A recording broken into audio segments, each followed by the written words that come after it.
Welcome to the Deep Dive. We're the show where we take a whole load of information, sift through it, and pull out the most surprising, insightful, and sometimes, yeah, pretty funny bits for you. Today, we're jumping right into something that's, well, it's definitely going to make you think. The world of bizarre and often forgotten laws from all over the planet. It's fascinating, isn't it, how laws are meant to create order, but sometimes they end up reflecting these really unique cultural moments or specific historical quirks, or even just one really, really memorable local event. Exactly. So our mission today, our goal for this deep dive is to sort of unpack why these laws even exist. Explore what they meant then, what they might mean now, and just uncover the honestly amazing stories behind them. We got some great sources for this articles like 10 weird laws from around the world and weird laws around the world covering the US, the UK, and more. So yeah, get ready for some truly strange legal detours. Okay, let's get into it then. Some of these laws, they really do sound like punchlines, don't they? They absolutely do. But what I find really interesting is that, well, a lot of them actually started out for reasons that made perfect sense at the time. Let's maybe start with a UK classic, one that always gets a bit of a laugh. You must mean the salmon one. That's the one. Yeah. It's illegal to hold salmon under suspicious circumstances. People always picture someone, like, nervously hiding a fish under their coat. Right. But it's actually Section 32 of the Salmon Act, 1986, and it's quite specific. It's an offense to receive or dispose of salmon if you have reason to believe it's been illegally poached, basically. Oh, okay. So not just any suspicious circumstance. Not just looking shifty, no. And the penalty isn't trivial either. It can be up to 2 years in prison. Wow. What's really interesting, though, is the history. This 1986 act was updating much older legislation going way back to the Victorian era, specifically the 1868 Salmon Fisheries Act. 1868. So they've been worried about dodgy salmon for a long time. A very long time. The practical point was always the same. Stop illegal fishing, protect the salmon populations. So this seemingly absurd phrasing is really just about long-term regulation. It just evolved. So that suspicious circumstances bit was maybe a way to keep an old idea relevant without getting bogged down in, like, defining every single possible scenario. Exactly. It's a common thing in law, actually. How do you update old rules for new times? Sometimes you keep that broader language because it gives you flexibility to tackle new versions of the same old problem. Poaching methods change, but the need to stop it doesn't. That makes a lot of sense. Okay, this next one, though, this sounds like pure fantasy. Comes from the U.S. A donkey in a bathtub. Oh, that one's fantastic, isn't it? And it's real. Kingman, Arizona. The law basically says, don't let your donkey sleep in the bathtub. You kidding? Why? Well, there was this incident apparently back in the 1920s. A local rancher used to let his donkey sleep in an old bathtub out in his yard. Okay. Then a dam burst nearby, caused a flash flood, and the donkey, tub and all, got swept away downstream. No. Was it okay? It was, eventually. But the town had to spend a ton of time and resources rescuing this donkey. People were not pleased. So they passed a law to make sure nothing like that ever tied up town resources again. Huh. So a donkey rescue literally led to a law. It perfectly shows how these really specific, sometimes funny local events can directly become legislation. Very reactive. Are these kinds of incident-driven laws common, do you think? Or is each one just totally unique? Well, the stories are unique for sure. But the pattern, yeah, you see it. A community faces a weird, unexpected problem. It causes enough trouble or costs enough money that they say, right, let's make a rule so that doesn't happen again. Huh. Okay. And speaking of odd practical origins, Connecticut, pickles, they have to bounce. Yes, the famous pickle bounce test. This came about in the 1940s.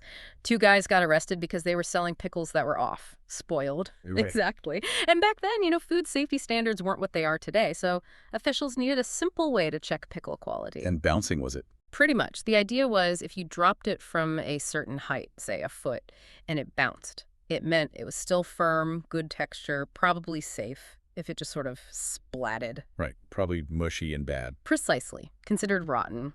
It sounds silly, but it was a really practical, low-tech public health measure for its time. Wow. Okay, from bouncing pickles to light bulbs. Apparently changing a light bulb wasn't always a DIY job. Not in Victoria, Australia, for a while. It used to be illegal to change one yourself unless you were a licensed electrician. Get out. Why? The thinking was, well, any electrical work carries some risk, even something seemingly simple. There was actually a fine, about 10 Australian dollars. $10 for changing a bulb. Yep. Now, they did update this in the Electricity Safety Act of 1998. Yeah. They specifically made exceptions for changing a bulb or, unplugging something, and they realized some things are genuinely low risk. Thank goodness for that. And sticking with safety, in Alberta, Canada, there's a rule about not painting your wooden ladder. Really? Why not? Looks nicer painted. Maybe, but paint can actually hide problems.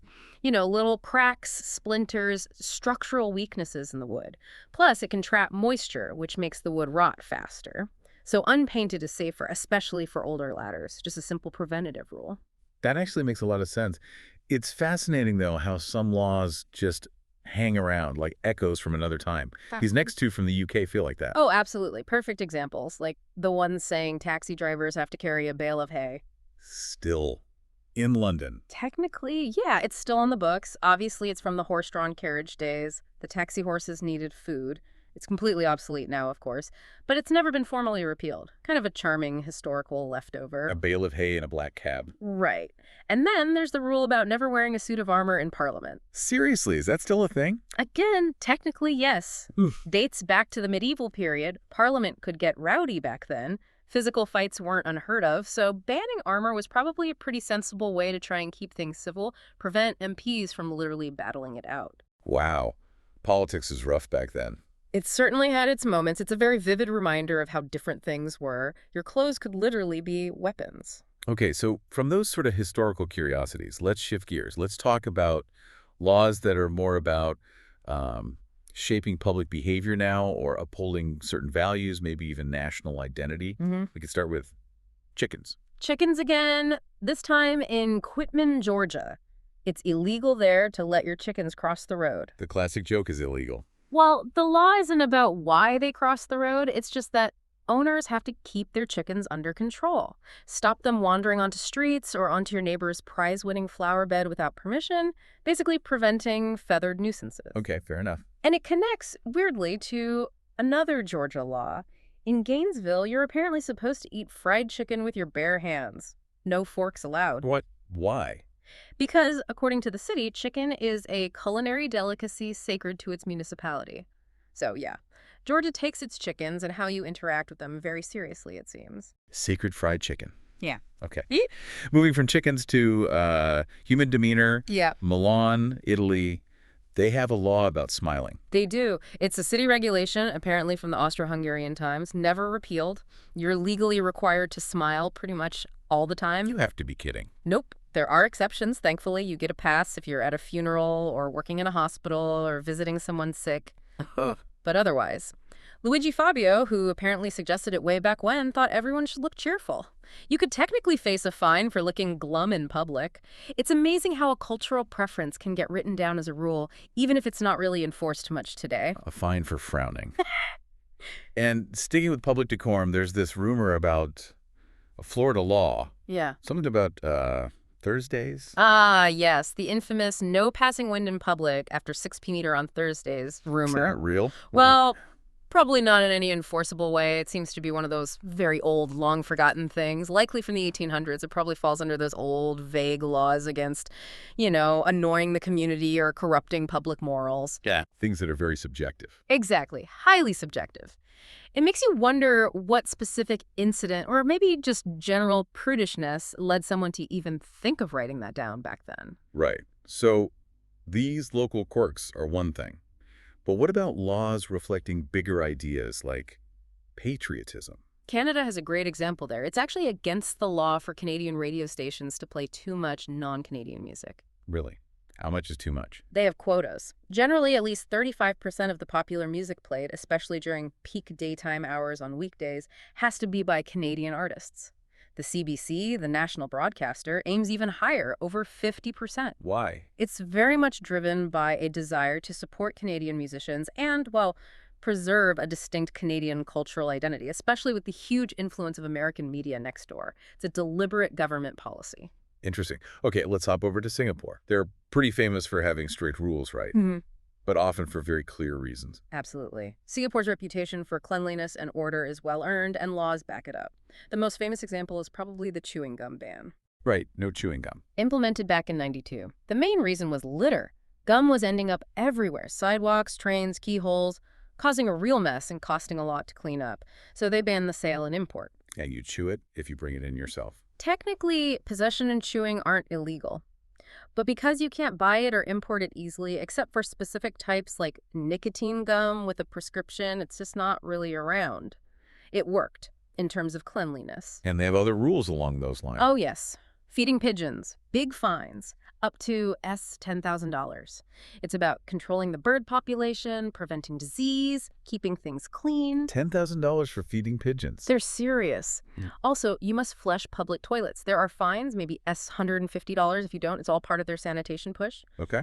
And a slightly more surprising one.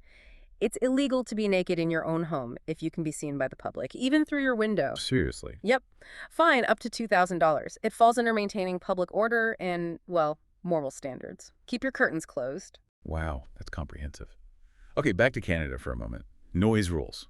How strict can they get? Well, in Petrolia, Ontario, they take quiet very seriously. They have a bylaw banning yelling, shouting, hooting, whistling, or singing. At night, you mean? No, that's the thing. It applies 24 hours a day, not just after 10 p.m. like most noise rules. Their goal is just maintaining peace and quiet all the time. Reflects a community value, I suppose. No whistling ever. Okay, Australia has some more quirks too, right? Beyond the electricians and ladders. Dress codes. Invitations. That's right. New South Wales again. There's an old law, not enforced now, but still there, saying it's illegal to wear hot pink trousers on a Sunday afternoon. Hot pink trousers. Specifically? Tough. Specifically hot pink, specifically Sunday afternoon. It was likely part of some broader historical, moral, or dress code standard for Sunday. It's just a funny relic now. Definitely. And weddings. Also New South Wales. You actually need an invitation to attend a wedding or a funeral or similar private ceremonies. Gate crashing can get you a hefty fine AU $5,000 or even up to a year in jail. A year in jail for crashing a wedding. Yep. It's about protecting the privacy and sanctity of these personal events, preventing disruptions. Okay. And shifting scenes completely. Las Vegas. Public safety there takes some unusual forms too, like hula hooping. Yeah, on Fremont Street specifically, there's a ban on public hula hooping. What on earth? It's purely about public safety and pedestrian flow. Fremont Street gets incredibly crowded. Someone whipping a hula hoop around could easily hit people, cause congestion, maybe even damage property. It's just not practical in that space. Right, avoiding tourist injuries. Makes sense in Vegas. And this brings us to another sort of fashion or accessory law, this time in California. High heels. Ah, Carmel by the Sea. It's often misunderstood as a ban on high heels, but it's not quite that. Okay. The ordinance actually requires you to get a permit if you want to wear heels that are over 2 inches high and have a base smaller than 1 square inch, like stilettos. A permit for shoes. Why? It's all about liability. Carmel has lots of uneven sidewalks, cobblestones, tree roots. It's a tripping hazard waiting to happen, especially in skinny heels. So the permit is basically the town saying, okay, you can wear them, but you acknowledge the risk, and you can't sue us if you fall. Ah. It's a legal protection for the city. Exactly. Apparently, they rarely enforce it, and they give the permits out freely if anyone